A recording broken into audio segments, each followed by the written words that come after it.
Great news. In my opinion, the proposed casino idea is on its way out. The city will easily win the MSA arbitration since we voted unanimously to terminate the land sale escrow in 2018. We will easily win the potential threat of a land sale lawsuit, and both cases should conclude very soon. By the way, on the land sale deal with the former mayor of Ridgecrest, Dan Clark, well, he would stand to make about $2.75 million. Meanwhile, the city will only make less than $200K. Folks, is any of this worth all of this? In addition, we have numerous reports that the developers are desperately trying to raise money in Bakersfield and Ridgecrest, but it is not working because since day one, the casino facts simply never supported their hype. They told us from day one that nationwide 90% of casino customers come from within a 100-mile radius, and their own RidgecrestCasino.com website confirms that 60% will indeed come from within a 25-mile radius. Folks, think about this. That barely takes us to Trona. This is not about new business coming to town. It's just about draining our local economy to send money to Las Vegas developers. That's it. Locals will become the main casino customers. In other words, our citizens must lose money in order for the city to make money. Now, someone please explain to me how this is a good idea for our town. However, it's not over yet. Although the deal is essentially dead, the developers won't give up. In a last-ditch Hail Mary attempt, secret meetings are underway to try to force the casino back into action without public discussion and without public vote. In my opinion, any form of secret meeting on the most contentious issue to ever hit Ridgecrest is totally inappropriate and, in my opinion, potentially illegal. Look, I've been living this for 3 years. I know how all this works. The pro-casino forces do not want the public humiliation of any more public meetings and public votes where they know they will lose. Therefore, they've chosen to keep it out of the public eye. Their only Hail Mary pass is to try to get a quick and dirty vote in a secret backroom closed session deal, and as they typically do, they'll try to deceive our elected officials by telling them that due to litigation and negotiation, anything related to the casino must all be handled in closed session. Yeah, this is highly deceiving, only partially true, and in my opinion, a lie. I have discussed this with 2 other attorneys, and this issue clearly involves 2 totally separate legal issues. First, in order to bring back the casino, at this point, this would legally require a major land use policy discussion and vote. Matters like this would only be appropriate to discuss in open public session.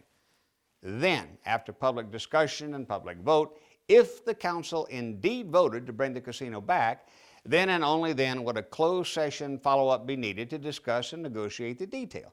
Or if the issue involved litigation issues, then closed session would be appropriate.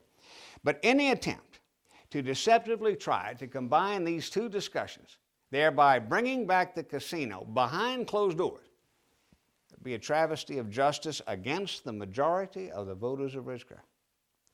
I know how these things work. Here are the cold, hard facts, in my opinion. The city's legal counsel, like lawyers nationwide, quietly but strongly support casinos, not because they're good for the people or the town, but because casinos are great for their legal business due to constant litigation. Lawyers use fancy legal terminology and routinely use the litigation and negotiation argument to keep things in closed session to avoid public scrutiny. The fact is, legal counsel is there for advice only. They are not hired to set policy. However, they frequently attempt to do so. So for the record, our legal counsel is staff, just like the city manager, and it's high time our elected officials tell their staff what to do instead of the staff telling them what to do. It's the tail wagging the dog. It's high time our elected officials stand with the majority of our citizens and simply tell staff and casino developers no. Let me remind everyone here again, all it takes is 3 votes to end this casino proposal forever. If 3 council members stay strong and support the will of the people and simply say no, case closed. That's it.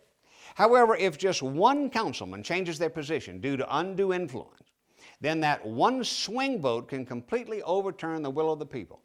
Now, Ms. Stevens continues to stand strong in fighting this issue, and while the verdict is still out regarding Mr. Blades, as he's still researching the issue, but I'd like to make a strong reminder to Dr. Scott Heyman. The sad part of all this is that my bogus lawsuit to have me thrown out of office is an extreme and perfect example of undue influence in an attempt to scare other councilmen into giving in. And unfortunately, nationwide, this technique often proves effective. Now, as I stated in my previous video, 5,000 voters overwhelmingly voted for Dr. Heyman. During his 2018 campaign, he joined Commander Mark Starch and 15 passes and was proud to run as the only anti-casino candidate in the race. Now, let's take a quick look at his campaign video and his promise to his constituents. On another issue facing our town, I joined former Commander Mark Storch, our military families who serve at China Lake, and our local pastors who all say no to the proposed casino. For the record, I am the only anti-casino candidate in the race for council. In short, I hope and pray that Dr. Scott Heyman stays strong and honors his commitment. I'm sorry to say, though, if he were to switch his position at this point, in my opinion, a formal recall would be in order. The fact is, no elected official should ever run and win on any major platform and then later just change their position midstream, betraying the trust of all their constituents.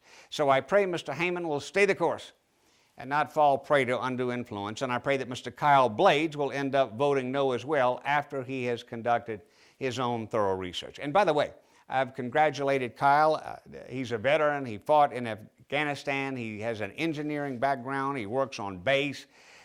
Served on the Planning Commission, plus his family are very, very long-time Ridgecrest residents. I wish him very well and know that he'll do great in his new position. Folks, right now Ridgecrest is at a crossroads with numerous very, very serious threats to our way of life. Taxes and overbearing governmental control are escalating at an unprecedented rate. In addition to having some of the highest tax rates in the nation, we now see a secret attack on Prop 13 that will cause our property taxes to literally skyrocket. That will greatly damage small businesses first, and then later damage to our personal finances second.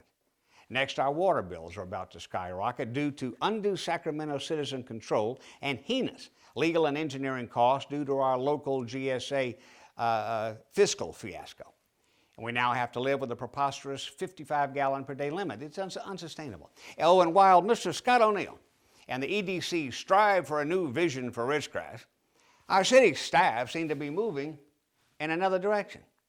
During a recent special planning commission meeting, the staff was trying to bring in a large Section 8 housing complex in the middle of town that will have units for people with zero income and could accommodate illegals at public expense. Sounds crazy? Well, you've never heard of this. Well, it's because the state is now disguising the truth. Section 8 housing is now called just affordable housing, to be politically correct. The state is removing local authority and subsidizing these projects with tax dollars. The list goes on and on and on. We do not need to add ongoing casino stress to our already long list of ongoing threats to our town. How about we take this one major threat off the table?